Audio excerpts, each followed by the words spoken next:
ویسے عام طور پر ہم دیکھتے ہیں کہ تقسیم کا شکار ہوتے ہیں پاکستان میں لوگ، پنجابی، سندھی، بلوچی، پٹھان، پھر شیعہ، سنی، اہل حدیث، پھر اس کے بعد مختلف ذاتوں میں پھنسے ہوتے ہیں، جی میں فلانی ذات سے تعلق ہے، فلانے دھڑے سے تعلق ہے. پھر ہم نے دیکھا ہے کہ پولیٹیکل تقسیم بھی ہوتی ہے، سیاسی طور پہ بھی تقسیم کا شکار ہوتے ہیں. لیکن یہ جو جین صاحب کہہ رہے تھے کہ جب کوئی بیرونی خطرہ آتا ہے تو پھر ہم اکٹھے ہوتے ہیں، اور اکٹھے ہوتے ہوئے کی ہماری مثالیں موجود ہیں تاریخ میں. آپ اس سے اتفاق کریں گے؟ ہاں، میرے خیال سے جنرل صاحب نے بالکل درست کہا ہے. اس میں کوئی شبہ نہیں ہے کہ جب بھی کبھی کوئی، چاہے وہ نیچرل کلیمٹی ہے، چاہے وہ فورن ایگریشن ہے، یا کوئی پینڈیمک کا ہے، جس طرح کے بھی مسائل پاکستان کی قوم کو لاحق ہوئے ہیں، اس کا کوئی نہ کوئی سلوشن بھی نکلا ہے، اور کسی بہت ہی جمع مردی سے اس کا ہم نے مقابلہ کیا ہے. اگر ہم یہ دیکھیں کہ ہم نے 1947 کے بعد اب تک کیا کھویا، کیا پایا ہے، تو میرے خیال سے بہت کچھ جو ہم نے حاصل کیا ہے اس کا پلڑا بہت بھاری رہے گا.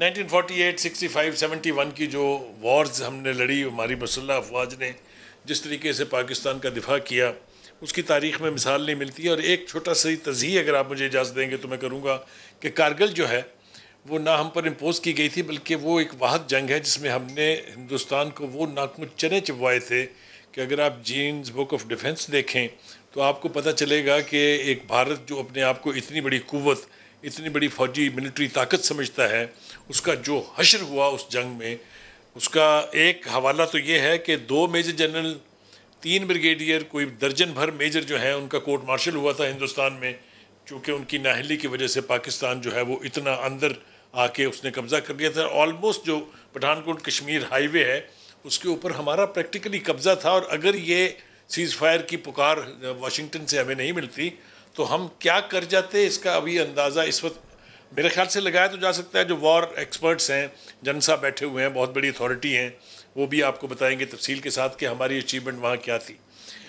اور اس میں بھی ہمارے ہاں جو لوگ تھے، جس طریقے سے اس جنگ کے پیچھے لوگ کھڑے تھے، جس طریقے سے جمع مردی کے ساتھ سویلینز نے وہاں ساتھ دیا فوج کا، یہ ساری چیزیں بہت پازیٹیو آسپیکٹس ہیں. نیوکلیر پروگرام کا حوالہ دیا جن صاحب نے. میں ذرا اس میں تھوڑا سا یہ اضافہ کرنا چاہتا ہوں کہ ہم نے نیوکلیر کیپیبلٹی حاصل کی ہے دنیا بھر کی مخالفت کے باوجود.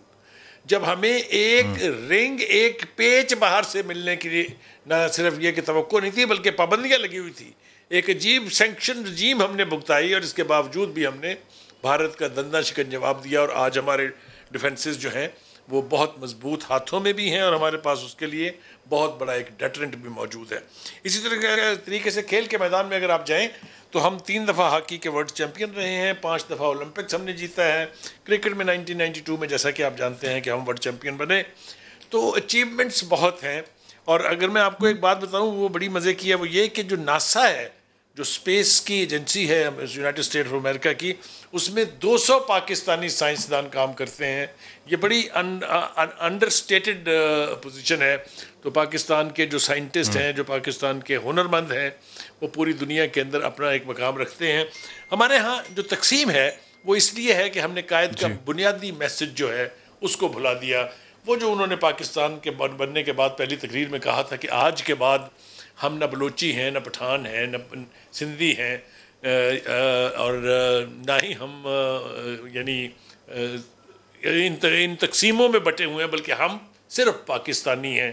اگر ہم نے قائد کا یہ پیغام پکڑ لیا ہوتا تو آج جو ہمارے صوبائی عصبیت تھی، آج جو ہمارے ہاں یہ نفرتوں کے بیج بوئے جاتے ہیں قومیت کی بنیاد پر یا سیکٹیرین اسٹائف کے حوالے سے، یہ ہمیں پیش نہ آتے میرے خیال سے، اگر ہم قائد کے اس بیان کو پکڑ کے مضبوطی کے ساتھ اپنے ہاتھ میں رکھتے. میں سمجھتا ہوں کہ ایک قوم کی حیثیت سے ہمارے پاس فخر کرنے کی بہت چیزیں ہیں.